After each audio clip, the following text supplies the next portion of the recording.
Hello guys, welcome back to my YouTube channel ANUPAM-BITUPAN. আজি মই আপোনালোকক দেখুৱাম মই জিলাপি কেনেদৰে বনাওঁ তো ভিডিঅ'টো শেষলৈকে চাব।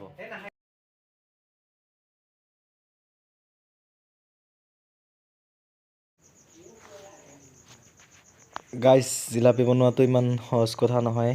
একচুয়ালি মোৰ এয়া 4 মাহৰ এক্সপিৰিয়েন্স, 4টা মাহ লাগিছে জিলাপিৰ পাক দিয়াটো।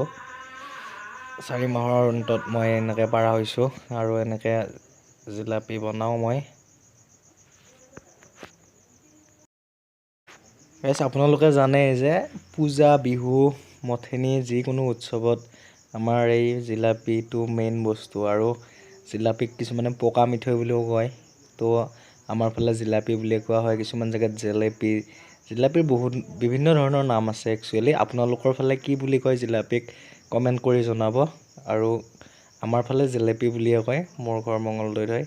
আৰু এনেকৈ জিলাপিবোৰ ৰসত ডুবুৱাই ফালে উলিয়াই থোৱা হয় আৰু ৰসটো যাবলৈ দিয়া হয় আৰু জিলাপিত তাতে কালাৰো কৰা হয়। এয়া চাওক আপোনালোকে, কেৰাহীৰ পৰা জিলাপি নুমোৱা হৈছে। মই এনেকৈ গছত জুবুৰাই আছোঁ। জুবুৰাই আকৌ গছৰ পৰা সেইবোৰ উঠাই পেলাই অলপ টাইম থৈ দিম। ইয়াৰ পাছত খাব পৰা হ'ব আৰু এনেকৈ জিলাপি বনাওঁ।